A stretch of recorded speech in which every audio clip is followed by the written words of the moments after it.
Okay. And you're up. Okay, and good evening, and welcome to Thinking Green. I'm your host, Janice Janostak. And this evening I've got sort of a special little show planned.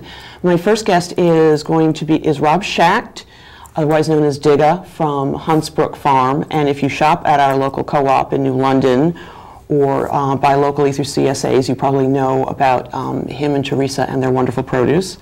And then for the second half of the show, we're going to have Teresa Bessette on to do a demonstration of worm composting. So if you're interested in composting or what the heck do worms have to do with it, stick around for that. First, we're going to start out. Rob, thank you once again for coming back on. It's good to see you again. Thanks for having us. Now, you've, as I've mentioned, your produce we've been selling it at Fiddleheads throughout the year. You're located in Quaker Hill. Right, we're up on Huntsbrook Road. And when people come into Fiddleheads, they expect organic. But you are what's called a Farmer's Pledge farmer. Can you just explain briefly? Because Sure. I know a lot of people are still confused. Difference between organic and Farmer's Pledge? Well, the Farmer's Pledge was started when the USDA took over organic certification from the NOFA groups, or the Organic Farming Associations that each state had. And it was kind of the grassroots response to the federal government getting involved, because it really was a grassroots thing that started the whole organic movement in the first place. Right. And about what year was that the government took over standards? It was like in the 90s? Or sooner than that? 8 years ago, maybe 9 years ago, somewhere in there. I don't have a strong recollection. I was certified organic the year before it happened, and then it was like too much. And for me, you know, for small farms, I should say, that deal with their local communities and deal with 90% of their customers face-to-face, and or have an interface like Fiddleheads, who is a trustworthy interface to, you know that they're sourcing their stuff from folks that they trust. It's all about trust, is really what Farmer's Pledge comes down to. Well, but technically, what does it mean? Because I help out at Fiddleheads, and I get that question a lot. Technically, it means that we follow the same standards that an organic certified farm does. We just do it where we look you in the eye and tell you that we're doing it, and you either have to believe us or not. So why was it too much to try to maintain that government seal of approval? What's at issue here? There's an expense to it. There is mountains and mountains and mountains of record keeping that you have to do. And I'm the first to admit I'm not a great record keeper. You know, the last thing I want to do after working in the field for 12 hours is come in and try to remember everything I did all day long. I mean, I keep pretty good logs on my nutrient management in my fields, but I don't want to necessarily weigh every pound of everything that I harvest and have to keep track of every little thing that they want you to keep track of under organic certification. You know, we kind of focus on the fact that we're dealing with local people. We invite anybody who is interested in knowing what we do to come to the farm, or call us up and we'll tell you. But you know, it's really about the way we believe that local food should be. It should be know your farmer and know where your food's coming from, and that's the best way to have faith in the safety and the quality of the food that you're getting.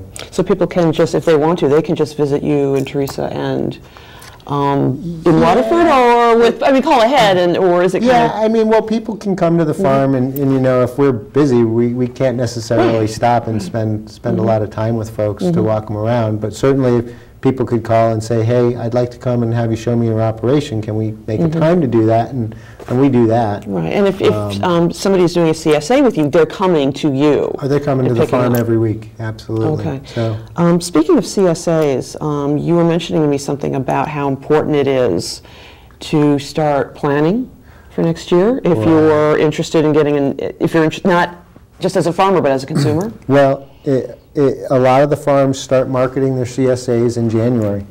And there are a limited number of farms around that do CSA programs, and with limited shares.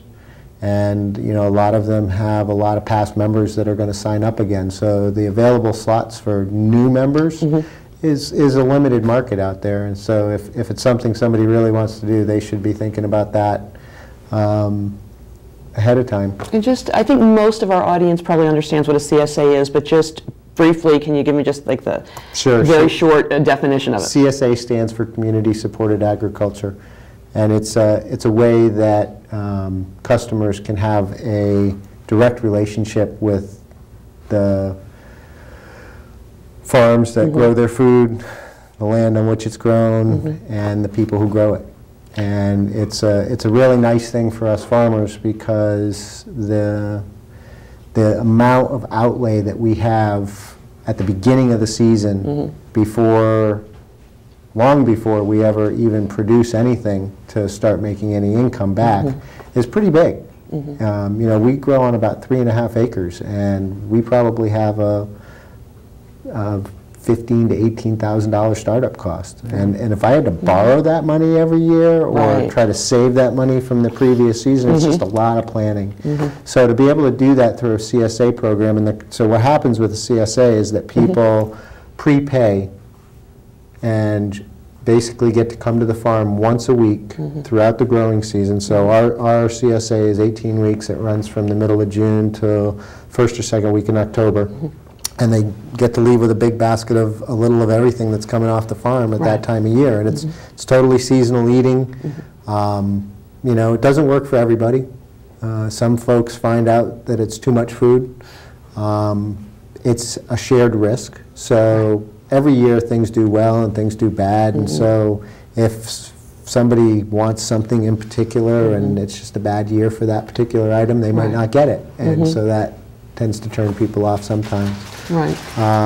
But usually, I mean, the variety, our CSA baskets tend to have anywhere from like 10 to 15 different crops in them.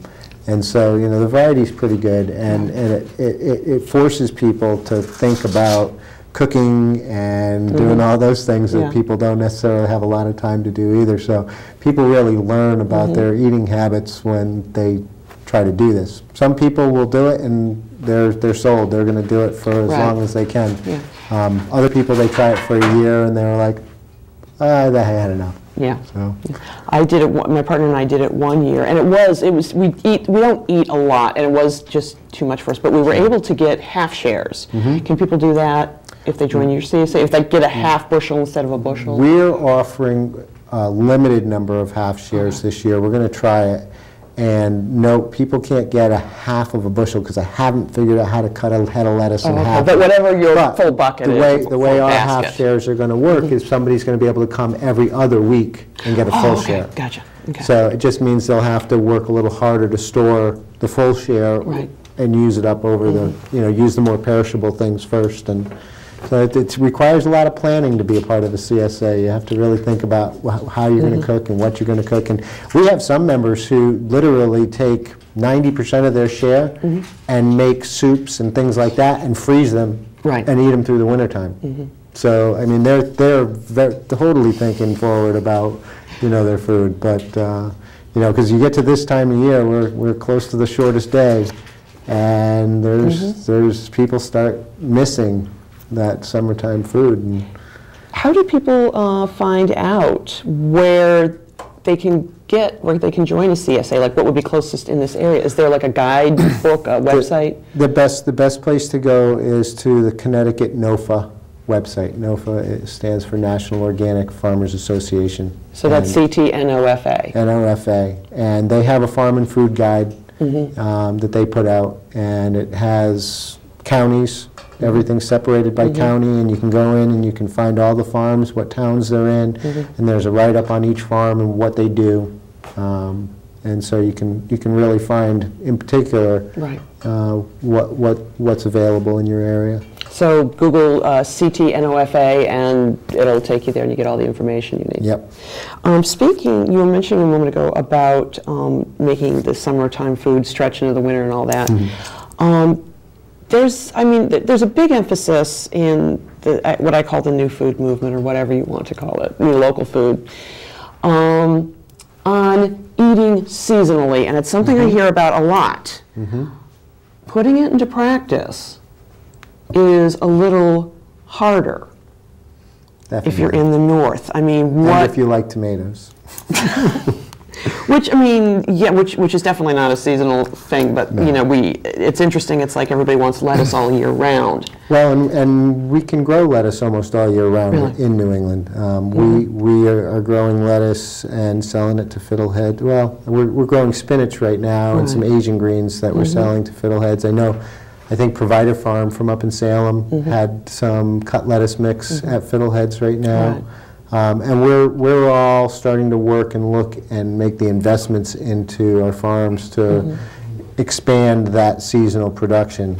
It requires some infrastructure to do it, which is an expense, and we're all, you know, still working on trying to figure out how to make a living at this, let alone invest in it. So we're doing it slowly so that we don't get ourselves in debt. So the farmers are you working together, sharing ideas with one another? I think there's a great network of farmers out there, and there's a lot of idea sharing, a lot of seminars. NOFA holds a lot of seminars where they bring people who are doing successful operations, and they hold educational tours for other farmers who can go and learn from them. And so we have a great network of great community of farmers in New England as a whole. Right. You know, and we go to seminars at Rhode Island NOFA and NOFA Mass and NOFA New York. I mean, there's a lot of activity in the local food movement. Yeah. Are you growing anything right now? I've seen you, by the way, you and Teresa invited me once to your farm, and we got to go into your greenhouse, and the greens, the amount of greens, and this was the end of the season, was just tremendous. So do you have anything that you're growing right now, or are you getting ready for the coming spring? We have spinach that we're harvesting right now, and we have Asian greens that we're harvesting right now.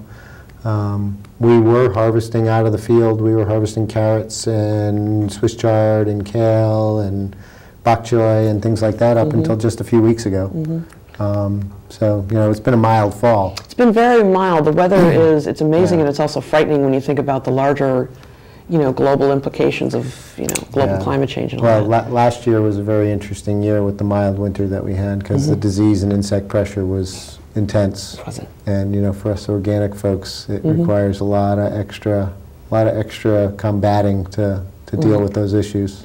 So, but yeah, I mean, we've seen 2 mild winters in a row, which is pretty odd. And this winter is just beginning, so I mean, let's not you know, put the True, but I mean, it is almost I would love a month of freezing weather and let the ground freeze, and even a little snow would be nice, but that could wait till February.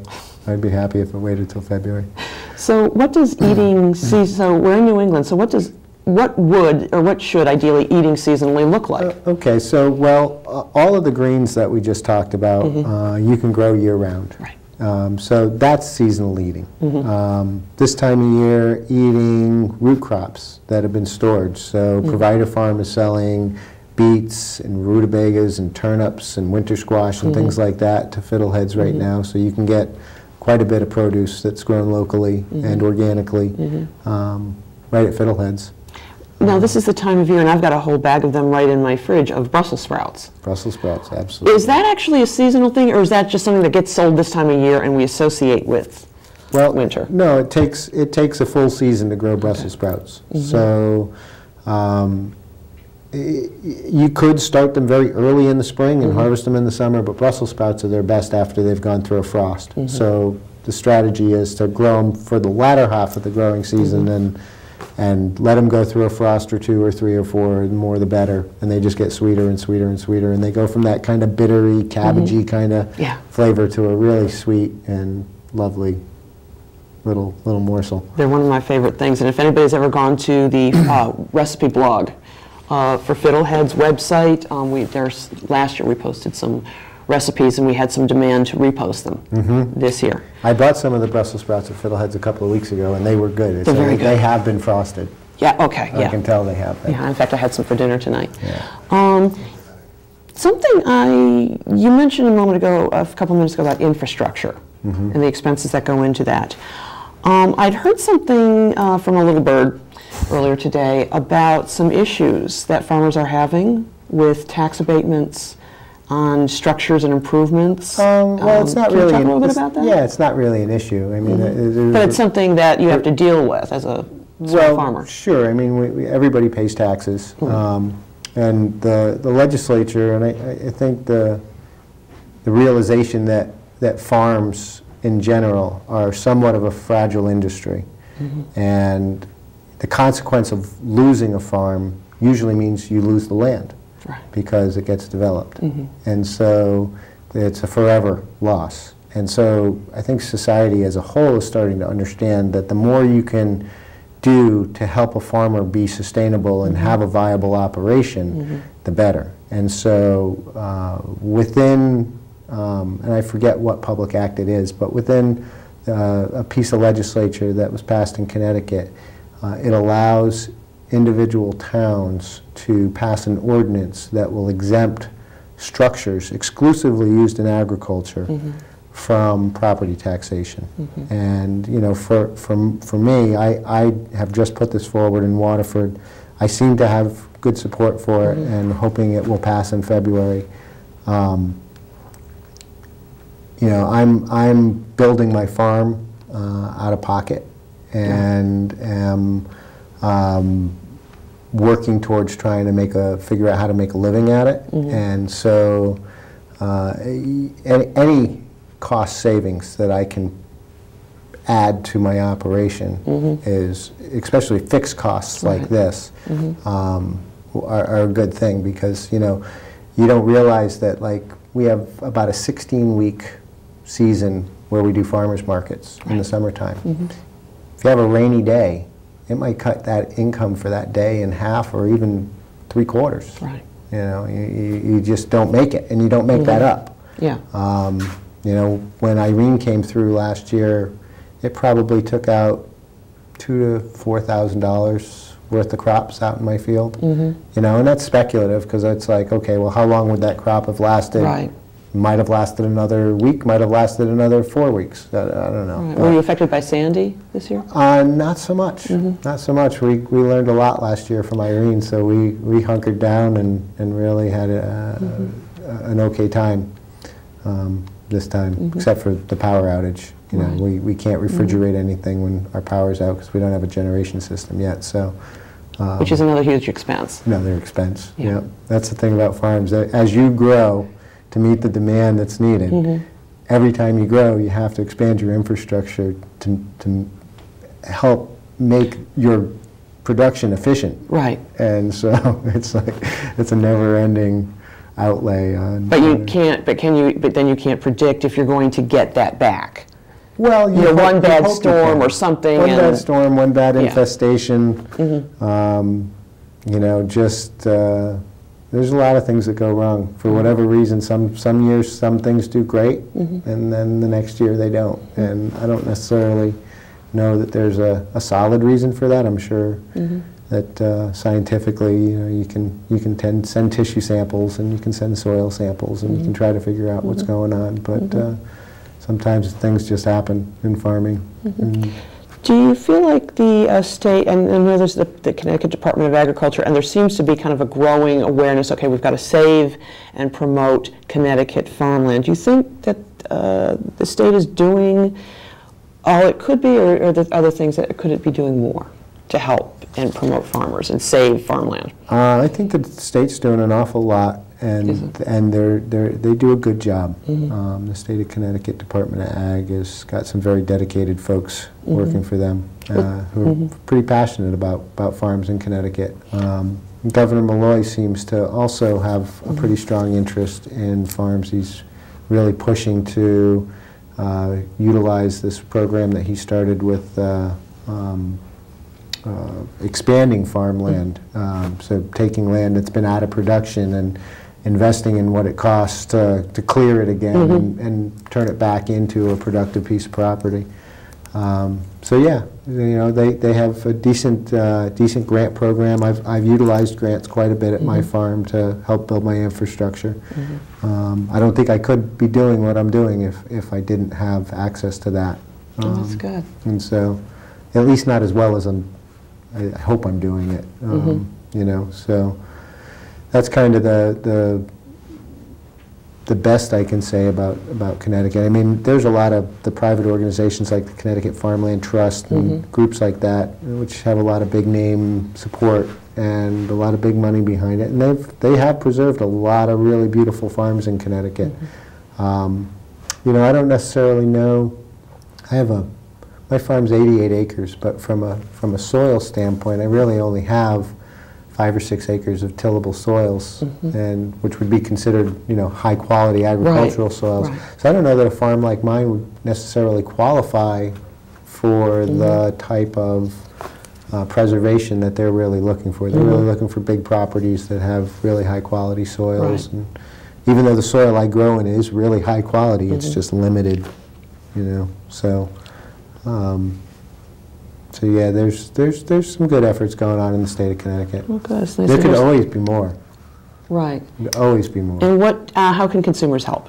Just by buying, by going to the CSAs, just changing the way and looking for local produce, or can they do more? Can they, you know, write to the government or support organizations like NOFA?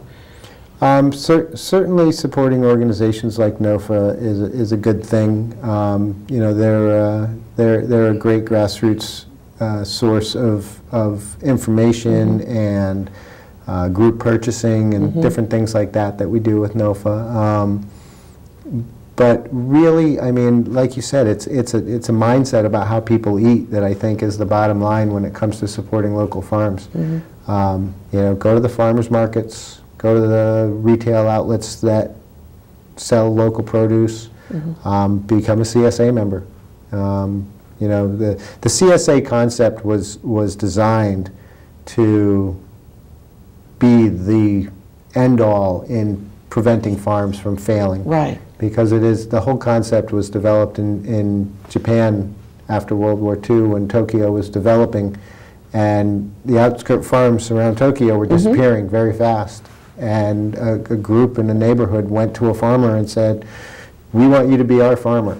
We're going to support you. If there's crop loss, you know, we'll share in that loss, but we don't want your farm to go away. You know, please stay. I didn't know that was the origins of it. Yeah, there was also some history that went into, I think, Germany as well, but yeah, the same kind of mindset. You know, if you lose a farm, you tend to lose it forever. Other than the gentleman on Fog Plain Road in Waterford who tore the house down next to him and built a big garden there. Right, so that was great.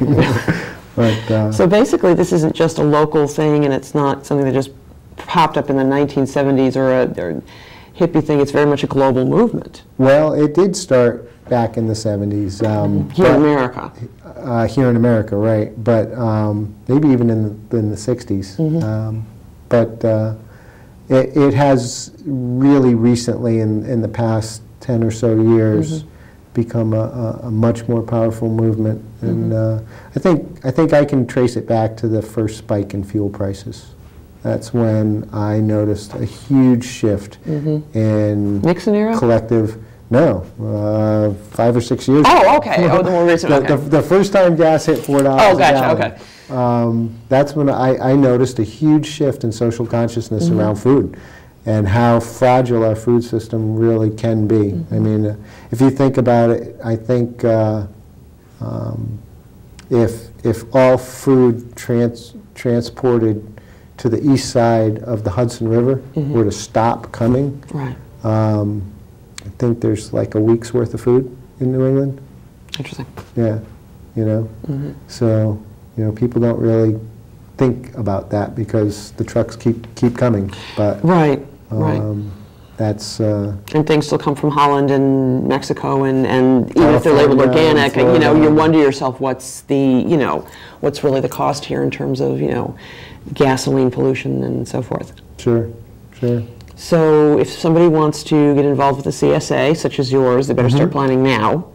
They can go to the Connecticut NOFA website. They can go to the Connecticut NOFA website. Okay. They can go to our we do our marketing through a Facebook page and a WordPress blog, and so they can look up Huntsbrook Farm on Facebook. Provider Farm up in Salem has a very nice CSA, and I think Fresh New London offers a CSA program as well. So those are the three the 3 local farms that I know of right off the top of my head that do CSA programs. In addition to all the farmers markets that you do, which are expanding every year. Every town has This last year farmers. was the new one in Waterford. No, that's been 3 years Oh, now. it's been 3? Okay. I've never gotten a chance to go to it because I'm always working on Salem that started one this year. A couple of new ones up in Norwich started this year. But the Basra market became very big this year. It had great success there. So are the markets becoming a larger, representing a larger portion of your income? In terms of what you're bringing in? We only do 2 markets. Oh, okay. You know, with our CSA and the 2 farmers markets we do, and then the wholesaling we do we sell to Fiddleheads, we sell to La Bella Aurora in Niantic. La Bella Aurora, it's a small chef-owner restaurant in Niantic. Great food. The Mystic Oyster Club out in Mystic, great food. And in the summertime, the Noank Community Market, which is the new co-op that got started up where the old Universal Market was. Right. The Universal Market was our very first wholesale customer. Oh, nice. So the gentleman that owned that, we were very fond of that place. So we're still bringing stuff out there So too. keeping the tradition. Yeah. And then what's going to be on tap for, in terms of what you're growing for the spring and some of the first crops we can expect? Well, spring crops are pretty much almost always greens. You know, Asian greens, bok choy, Napa cabbages, head lettuce. Those are the first things that start to come because they grow quickly. Radishes, you know. They do well in cool weather and they come quickly. So, but it all depends on Mother Nature. So if we have a snowy April, we won't be growing anything till May. Yeah.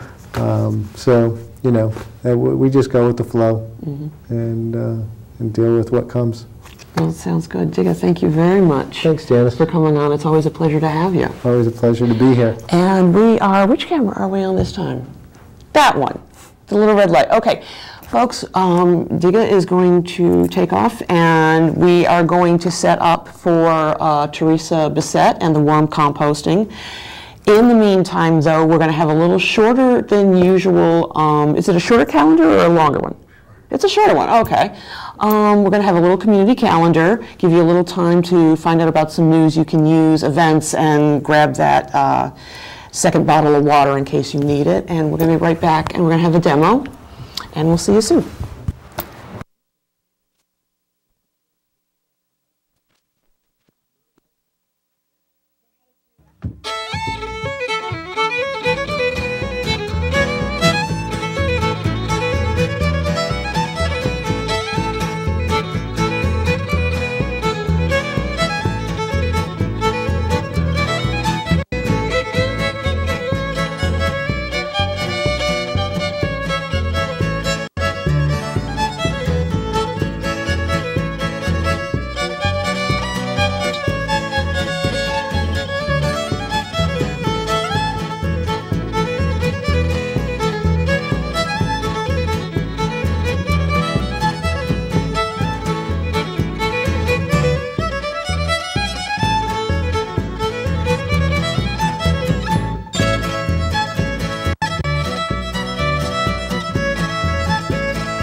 on 10, 9.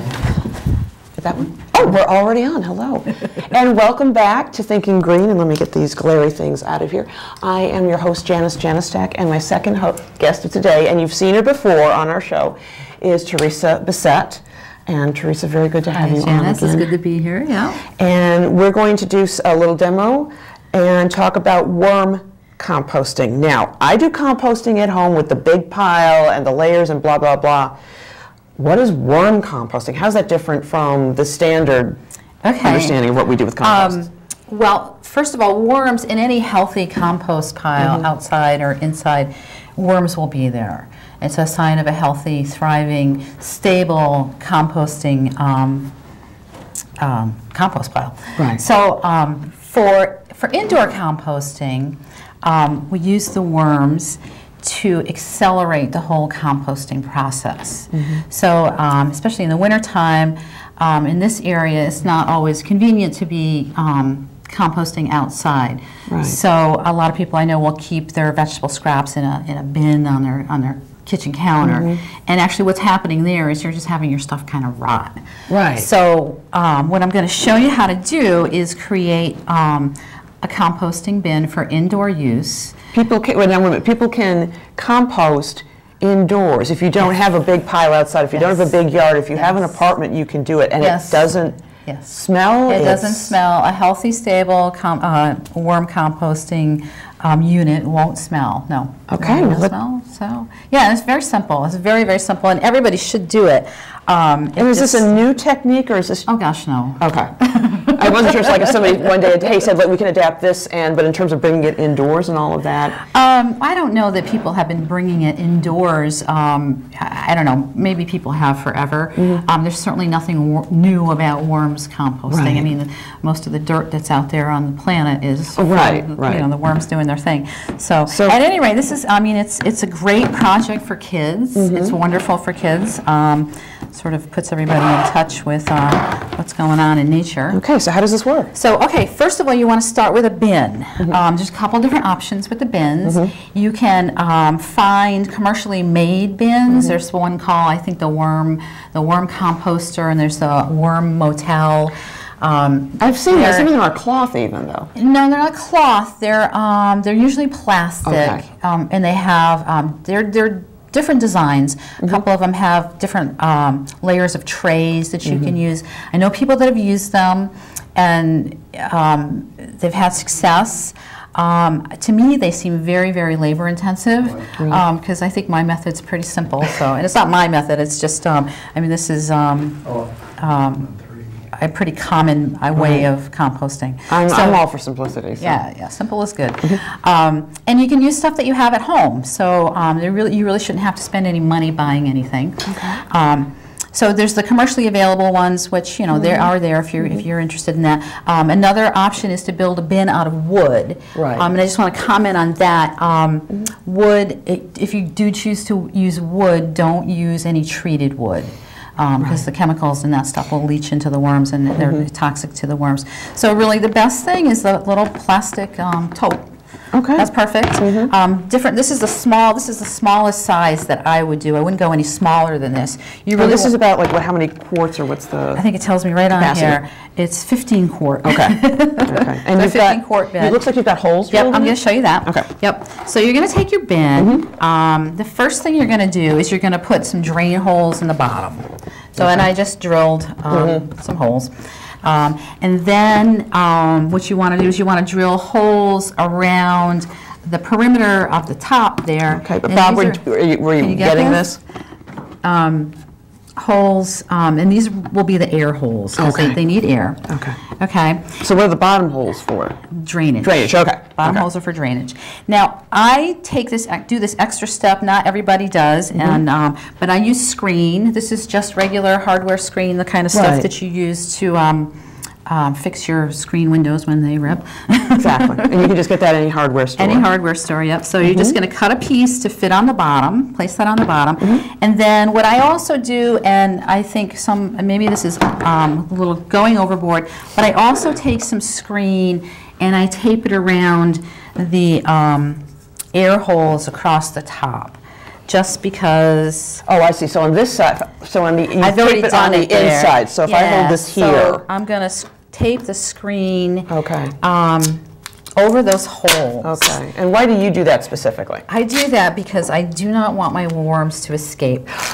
Okay, that makes sense. That makes lots of sense. We like this idea. Yes. Okay. I just feel better, especially if I'm going to be keeping them in the kitchen. And a lot of people will do this and keep the worms under the sink in the kitchen, so which is a great place. I actually keep my bin in the basement, but and I still do this. So I would go around and seal up all those holes, just so that we don't have a worm exodus. Okay. So what's next? So, all right, you want your holes for drainage, you want your holes for air, and then you will need something to catch the material, the liquid that drains out of here. So, usually when you get these in the store, they're sold with the lids. Yeah, and you can buy the lid separately. Get an extra lid. Okay. Because it's a great catcher. So you need one. So you actually need one lid for that bottom drainage, and then one for the top. Yeah, or something for the bottom. You want to have something to catch. Tray, some sort of tray. Yes, that's important. Otherwise, it can get very messy. That's defeating the purpose. Yeah, it is. Okay, so the next thing you want to think about is temperature, where you're going to put your bin. Worms are happy between 60 and 80 degrees. Ideally, 70, 75 is probably ideal, but 60 to 80 is okay. I think probably going hotter is more of an issue than going colder. You don't. So you're talking kind of standard room temperature. Yeah, standard room temperature. But summertime, you just want to watch out for the heat. So think about that. The temperature when you're deciding where you're going to put your bin. Outside in the wintertime just doesn't work. It could if you were going to insulate the whole thing, and that gets a little bit more complicated, but we're going to work with a real simple bin here today. So what's next? Okay. The next thing is, we talked about the location and the temperature. Okay, bedding material. Okay. Worms need bedding material. They need some organic material to start with. So what I usually use is newspaper. And I just have some shredded newspaper right here. So just nothing fancy about that. Shredded newspaper, cardboard, sawdust, leaves. But with the sawdust, you also want to make sure, I mean, isn't there an issue as well with terms of it being from treated lumber? And exactly. Yeah. You so it has to be from raw, virgin Right, you want to keep those kinds of things in mind. Dryer lint also will work. Dryer lint? Dryer lint, yes. Fabric. Fabric scraps will work for bedding. Let me see, I have a list here. Straw, dried leaves, but newspaper is probably what most people have around. Right, and this isn't very finely shredded. It's just basically strips. It's just strips, yeah. So what you want to do next is you want to wet your bedding. So somehow that's a familiar phrase from our childhood, but we were told the opposite. You don't want to wet your bed. You want to wet your bedding, yes. Yes, okay. Yes. So we're going to do that. We're going to get it nice and wet. All right. Worms like moisture. Okay, so that's almost, that's not quite dripping, but it's pretty soaked. We actually want to get it. You would Okay. soak it for maybe 10 minutes. It's just, can you see it? Yeah, it's just kind of bring up a little nice mess of it. Okay. And then now next what we want to do is wring it out. Okay, because we don't want it soaking wet in here. Gotcha. Just wet. So just wet. Okay. And then we're going to kind of fluff it up. So like that. So it's not all matted. We don't want it matted down. Gotcha. And about how many inches worth, or does it matter because it's all going to kind of fill it up maybe about halfway with the bedding, the moistened bedding material. All right. And there we are. Okay. So there's that. Okay. So, okay. And then the next step, and I'm going to put my gloves on for this because, I have got a date afterwards. I don't want my nails. You have a packed social schedule. You're just going to mix in a couple handfuls of soil. Okay, and this happens to be just some potting soil that I had around. So so it doesn't have to be fancy. You can go to the green to your. You could go out and dig some out of your garden. Okay. Whoops. But you do want to try to get soil that is organic, that is clean, that doesn't have. Yeah, and toxins, one of the things right? you really want to avoid is bugs. You don't want to dig up a couple anthills and put it in here. Okay. So if you're going to take soil out of your garden, I would recommend like maybe letting it sit for a day or two just to get the bugs out of it. I'm going to add a little bit more water to this because with the soil it's just a little too dry. Okay. You always want your worm home to be, like I said, moist, not dripping wet, but we do have drain holes in here, so. Okay, and you're still kind of mixing up the soil and the. Mixing it up, yep. Okay. Okay, so. Okay, we'll kind of like tip this towards the. Yep, so that's just the bedding and some dirt. There we go. Can you see that, Bob? And that's going to be their home. It's gorgeous, isn't it? Yes. Indeed. So, oh no, and we have a little bit of a drip going on here, but that's okay. That's okay. We'll clean up later. Okay, so next we have the worms. Okay. They want to be on television, so I'm going to. And does it now? Of course, I told you earlier I have a fondness of worms. What I was thinking, of course, with the big earthworms that I love seeing in my compost, and go away, guys, run free, enjoy yourselves. Are we using earthworms here? Is there a specific type of worm? There are about 4,000 different species of worms, okay? Okay. Not all worms are suitable for indoor composting. We want to use a species that is more of a ground feeder. Okay. And the ones that are most popular are the red wigglers, Acinia fetid, that's their Latin name. But the red wigglers are ideal for indoor composting. They feed on the top. They're very, very active. Is that the same species that's sold at bait and tackle shops? No, those are usually night crawlers. Oh, okay. Okay. And night crawlers will compost. Okay. But this I need my glasses for because I need to get a good look at this. So I always wear gloves when I'm handling the worms, not because I'm afraid of them, but because they don't particularly care for human touch. Interesting. So there's dirt in here also. But can you see these? Oh yeah. Can you see all my worms? Take a look at if you take a look. Yeah. Okay. Yeah. That's amazing. Great. How many? Do you know how many worms estimated would be in a pile like this? And, I don't know. Hundreds. Like hundreds? Yeah. Okay. So generally, you want to start with a pound of worms. When you buy worms, they're sold usually by the pound. And where do you buy them? You can buy them. You can go online and buy them. There's a woman I know in Rhode Island who sells worms, and I can give you that resource at the end here. Okay. Anybody locally? Or more local than Rhode Island? Not that I know of. Okay. We were selling worms for a while, but it's very labor intensive to sort these worms out. Right. So it's quite a project. Anyway, these are the Acinia fetid. They're red wigglers. They are top feeders. They're not native to New England. They're native to more of the southern states. They generally I'm told that they won't survive a winter here, but then others have told me that yes, in fact, they do. If they're in a compost pile outside, a working compost pile that's generating heat, then in fact they'll migrate to a temperature that works for them, and they will survive. So well, these last few winters have been so mild anyway. But we're going to see all kinds of changes in flora and fauna. Yeah. So anyway, next step with these guys, what do we do? So now we're going to put them in here. Okay. I'm going to put them in. And you've got the gloves, I'll let you do all that. Yeah. And you're just sort of laying them in a single well, it doesn't layer. matter where I put them. They're going to go where they want to go. Okay. And you have to get, they're swarming. Actually, why don't we can just fold that and do that. Yes, yeah. Could. Get them in there. Okay. All right. Alrighty.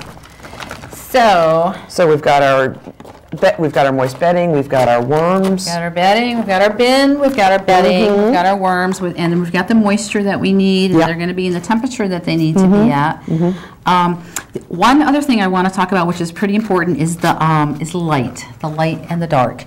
Worms definitely prefer the dark. They are a little they'll burrow. I mean, in 5 minutes, we won't see any worms because they will have burrowed down. You can see them crawling away.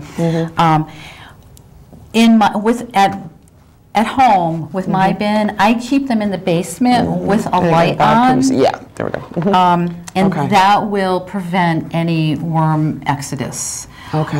In the dark, if you do keep them in the kitchen under the sink where it's dark, if your worm bin fails and the conditions become unfavorable to the worms, they will leave. So if it's dark, there's nothing to stop them other than the screen. That's why we have a screen here. Okay, so they do need some light still. Yeah. Okay. So if you want to make sure that they're not going to go anywhere, keep a light on. I have them in the basement with a light bulb hanging over the bin. Okay.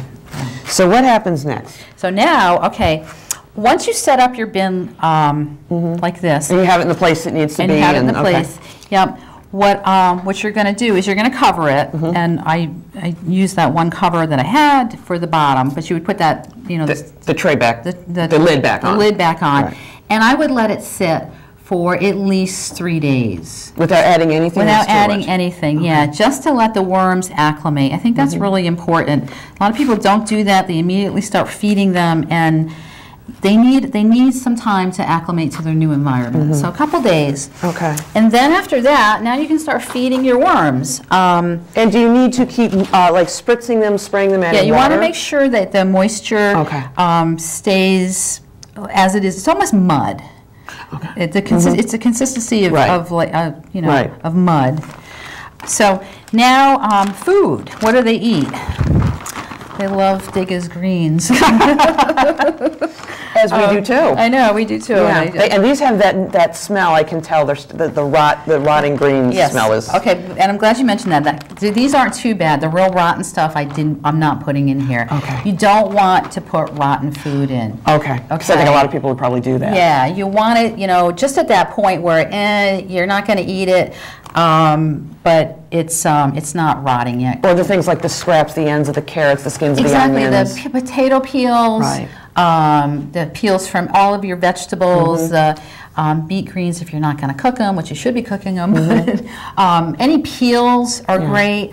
Apple cores, pumpkin rind, squash rind. And it's probably a good idea to cut them down. You don't need to puree them though? You don't need to puree it, but you do need to chop it. And like 2-inch sized chunks are fine. So. And forgive me, I just can't help, no glasses, so I can't. Okay.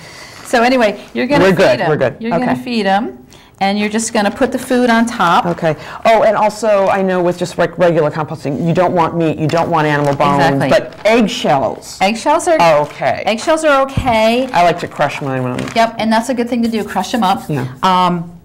The eggshells actually are very good for the worms. They supply calcium, and the calcium helps to make their worm eggs a little bit stronger.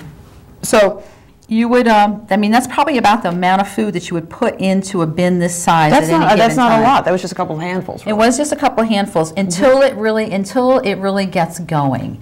So you're going to put your cover back on, and that's it. You don't want to feed them again until at least 80% of that food is gone. And about how long does that take? It depends. Like with this sort of thing? Right now, this would probably take maybe 4 days. That's it? With a new bin, yeah. Once the bin gets going and the worms start reproducing, you're actually going to have more worms, this could be gone in maybe 2 days. Really? Yeah. Yeah, it's amazing. It's just absolutely amazing. That's a lot faster than my big black plastic outdoor thing where we're shoveling on the stuff and it gets so heavy you don't even, it's almost too heavy to do the whole rotating thing you're supposed to do. Yep. And you don't. Well, it's going to get heavy too because this food is going to get broken down to the castings. Well, not like the big 4-foot outdoor things though. Yeah, those are heavy. Yeah. So you're going to cover it up, and I just, once again, just want to make the point of not overfeeding them, because you don't want your food to start rotting. If your bin starts to smell like rotting food, then you're giving the worms too much food too fast, and that's not good. So, and the solution would be to just kind of pare back a bit. Pare back, and one of the things you can do is you can freeze your scraps. Oh, okay. And I do that a lot, Do yeah. you? Okay. Yeah, because I go through binges of cooking. Right. I might do a whole lot of cooking one weekend and then not cook again for... And then it adds a little moisture as it melts. Yeah, okay. it does. So, yeah. and then you also need to make sure you're spritzing or making sure the... You want to watch the water content, yeah. Do you ever need to add more bedding? Like another layer of paper or whatever? No, I don't. After about maybe 6 months, what I would do is start a new bin. Okay. You screen this out, you screen it with just a regular garden box screener. So you're going to save your worms, and then you're going to put all this wonderful compost into your garden, and then start all over again. So 4 minutes to go. Okay. Well, that sounds wonderful. You've been doing this for how long? A couple of years, yeah. Started doing it on a much larger scale. It became very, very labor intensive, and so now I just do it on a small scale for me. I think I'm going to have to try this because I'm going to probably give this to you. I might take it home. It'd be wonderful because, I mean, the wintertime, it's just so hard to try to compost things, and this seems very easy. Yeah, I'm going to, this will be you can do it in your apartment or wherever. Yep. Fabulous. Yep, it's wonderful. It's just a wonderful project. It's great for kids. It's great for, great way to make some contribution to minimizing the waste that ends up in So our basically, when it's completely broken down into what we recognize as nice composted it's beautiful soil, then it's good to go. Yeah, yep, good to go. Fabulous. And if you're doing it in the wintertime, then you can store that soil. You could store it, or you could just cut back on the number of worms in there and stop feeding it. And yeah, you could store it. Or could you put it like out in your garden, like your raised beds or wherever, and then just let it sit there for? Or do you want to try to use it right away in some way? No, well, you're not going to get rid of all the worms. There's still going to be some eggs and stuff in there. So I wouldn't put it outside until the spring, because that way the worms that were still in there would survive. Okay. Yeah. So. Yeah. Well, that sounds great. Teresa, thank you so much for talking about this. You're welcome. Hope to have you on. Will you come on again for some other projects? Sure, absolutely. Okay, yeah. Well, I've had Teresa Bessette as my guest, and we've learned a lot about worm composting, and I hope you took away something that was useful. And I want to thank you again very much for coming on to Thinking Green tonight. I believe Rana will be coming back as host next week. Don't quote me on it. And also, very happy Christmas or Hanukkah or whatever you may celebrate. And until we meet again, Auf Wiedersehen.